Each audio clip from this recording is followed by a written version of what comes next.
and welcome to 3J Kitchen. இன்றைக்கு 3J Kitchenல fish cutlet, மீன் cutlet இளநீரை சுவைக்க எப்படி செய்யறதுன்னு பார்க்க போறோம். cutlet உடையாம நல்ல ஷேப்ல வாரத்துக்கு 10 டிப்ஸும் இந்த வீடியோல சொல்ல போறேன்.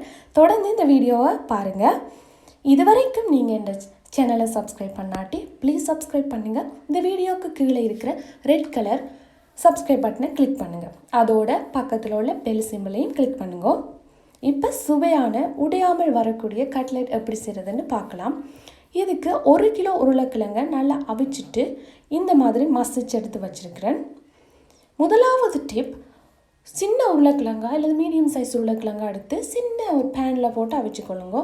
உருளைக்கிழங்கு அவிஞ்சிட்டு தான் பார்க்குறதுக்கு ஒரு கத்தியால் குத்தி பாருங்க. அது லேசாக குத்துப்படுதுன்னு சொன்னால் அவிஞ்சிட்டேன்னு அர்த்தம். ரெண்டாவது டிப்பு, இந்த வெங்காயம், பச்சை மிளகாய், கருவேப்பிலை இது எல்லாத்தையுமே சின்ன சின்னனாக வெட்டி கொள்ளணும். அப்போ தான் அது உடையாமல் வரும்.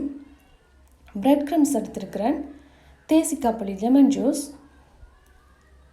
உப்பு, சால்ட், கிமின் சீட் பவுடர், சீரகத்தூள், பெப்பர் பவுடர், மிளகுத்தூள், டர்மரிக் பவுடர், மஞ்சள் தூள். இப்போ முட்டையை நல்லா அடித்து கொள்ளலாம். இதில் 3 முட்டை எடுத்துருக்கிறேன். டின் ஃபிஷ் எடுத்துருக்கிறேன். முதல்ல இந்த டின் ஃபிஷ்ஷில் இருக்கிற அந்த உள்ளுக்கு இருக்கிற அந்த குடல், முள் எல்லாத்தையுமே எடுத்துட்டு இதை நல்லா உதிர்த்தி கொள்ளலாம்.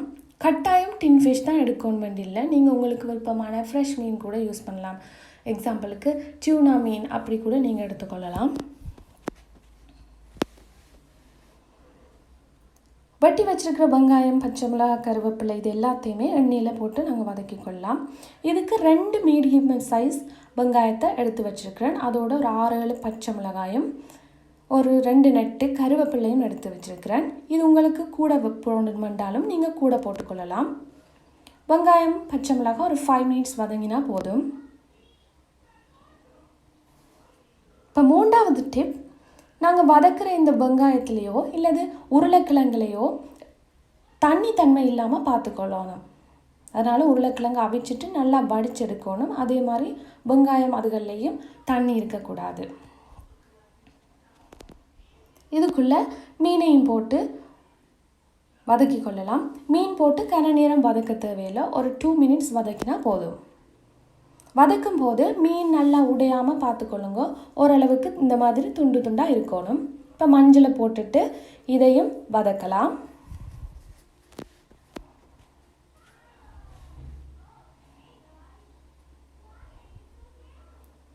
இந்த பதம் வந்தோடனே நாங்கள் அடுப்பு ஆஃப் பண்ணிவிட்டு இந்த மீன் இறக்கிடலாம்.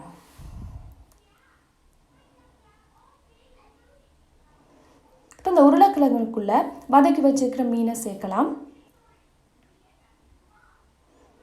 இந்த மீன் நல்லா ஆறணும். இந்த வெங்காயம், மீன், பச்சை மிளகாய் எல்லாம் வதக்கி வச்சுருக்கிறோம், அது நல்லா ஆறணும். அது ஒரு டிப்பு, அதையும் மறந்துடாதீங்க. ஆறின பிறகு தான் நாங்கள் மிக்ஸ் பண்ணணும்.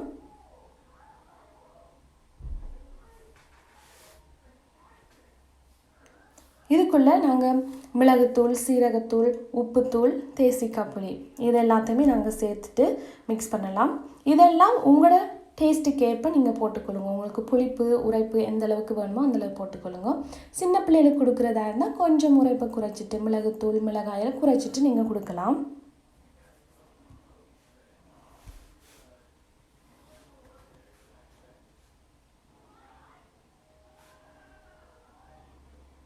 இது நல்லா மிக்ஸ் பண்ணுங்க. எல்லாம் நல்லா சேர்கிற மாதிரி நல்லா எல்லாத்தையுமே சேர்த்து மிக்ஸ் பண்ணிக்கொள்ளுங்க. இப்போ நான் மிக்ஸ் பண்ணிட்டேன். இனி நாங்கள் இதை உருண்டைகளாக பிடிச்சு கொள்ளலாம். உங்களுக்கு எந்தளவு சைஸ் உருண்டை வேணுமோ அந்தளவு சைஸுக்கு நீங்கள் உருண்டை பிடிச்சிக்கொள்ளுங்க. நான் இந்த லெவலில் பிடிக்கிறேன்.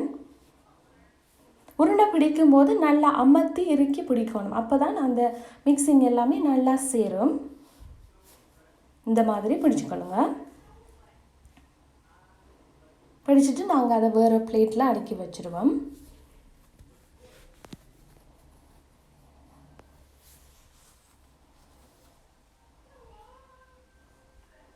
இப்போ 5வது டிப், நாங்கள் இந்த மாதிரி உருண்டைகளாக பிடிக்கும்போது வெளியே இந்த மாதிரி கருவேப்பிள்ளையோ இல்லை வெங்காயமோ பச்சை மிளகாயோ வெளியில் நிற்காத மாதிரி பார்த்துக்கொள்ளுங்க. அப்படி இருந்ததுன்னா அதை நல்லா அமர்த்தி விட்டு நல்லா வடிவாக உருண்டையாக்கி கொள்ளுங்க. அப்போ தான் கட்லெட் உடையாமல் வரும்.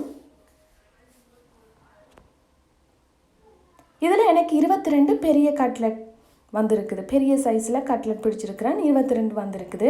இதே நீங்கள் சின்னனா பிடிச்சிங்கன்னு சொன்னால் ஒரு 30-35 உருண்டை பிடிக்கலாம்.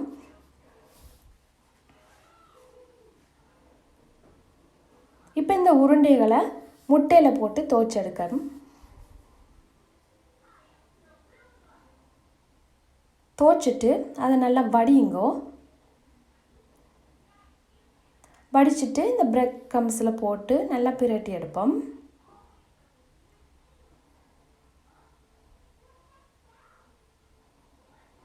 இப்போ நான் சொல்ல போகிறது தான் 6வது டிப். இதுதான் இந்த கட்லெட்டுக்கு மிகவும் முக்கியமான ஒரு டிப்.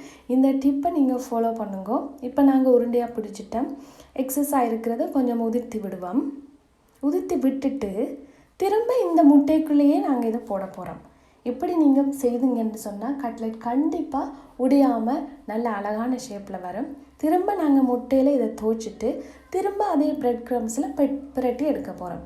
அதாவது 2 தரம் நாங்கள் முட்டையில் போட்டு இந்த பிரெட் க்ரம்ஸ்லையும் பிரட்டி எடுக்கிறோம். இப்படி நீங்கள் 2 தரம் நீங்கள் இந்த கோட்டிங் பண்ணிங்கன்னு சொன்னால் கண்டிப்பாக கட்லெட் உடையாமல் வரும்.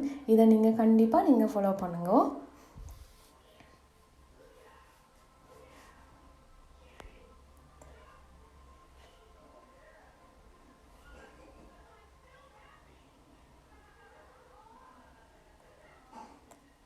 இப்போ நான் உருண்டைகளாக பிடிச்சி வச்சுக்கொள்கிறேன். இனி 7வது டிப் சொல்ல போகிறேன். எண்ணெயில் போடுறதுக்கு முதல்ல இந்த பிரெட் க்ரம்ஸில் இருக்கிற எக்ஸஸாக இருக்கிற இந்த பிரெட் க்ரம்ஸ் எல்லாத்தையும் கொஞ்சம் கையால் உதிர்த்தி விட்டுட்டு நாங்கள் போட்டுக்கொள்வோம். அப்போ தான் அந்த அடியில் அடைசல் வராமல் இருக்கும், கட்லெட் உடையாமலும் இருக்கும். அப்படியே நிறைய பிரெட் க்ரம்ஸோடு அப்படியே நாங்கள் போட்டோம்னா அந்த பிரெட் க்ரம்ஸ் எல்லாம் கீழே தங்கிடும். அதனால் இப்படி லேசாக குலுக்கிட்டு போட்டுக்கொள்ளுங்க. 8வது டிப், முதல் எண்ணெயை நல்ல ஹை ஹீட்டில் வச்சுட்டு பிறகு பொரிக்கும் போது லோ ஃப்ளேமில் விட்டுக்கொள்ளுங்க. அப்போ தான் கட்லெட் கருகாமல் நல்ல கலரில் வரும். 9வது டிப், இதே மாதிரி சின்ன கரண்டியால் நீங்கள் இதை கிளறி விடுக்கும். பெரிய கரண்டியை போட்டு கிளறாமல் சின்ன கரண்டியால் கிளறினீங்கன்னு சொன்னால் கட்லெட் உடையாமல் வரும்.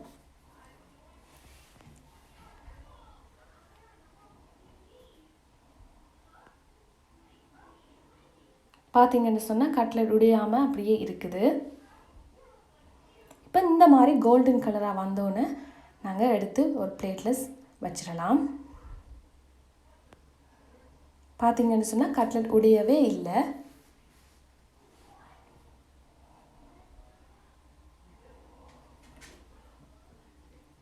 இப்படி கட்லெட்டை பொரிச்சு எடுத்தோன்னே ஒரு காற்று போகக்கூடிய ஒரு தட்டில் ஒரு ஓட்டச்சட்டிலையோ இல்லை ஒரு கூலிங் ரேக்குலையோ வைங்கோ. இது 10வது டிப். என்னென்னு சொன்னால் காற்று போகாமல் ஒன்றுக்கு மேலே அப்படி நீங்கள் வச்சிங்கன்னா, இப்படி ஒன்றுக்கு மேலே நீங்கள் வைக்காதீங்க.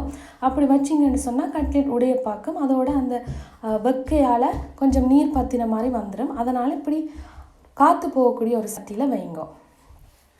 இது வரைக்கும் நான் 10 டிப்ஸ் சொல்லியிருக்கிறேன். இந்த 10ஐயும் நீங்கள் ஃபாலோ பண்ணி பாருங்க. இப்போ பார்த்தீங்கன்னு சொன்னால் நான் கரண்டியால் நல்லா கிண்டுறேன், ஆனால் கட்லெட் உடையவே இல்லை. இதே மாதிரி நீங்களும் செஞ்சு பாருங்கள்.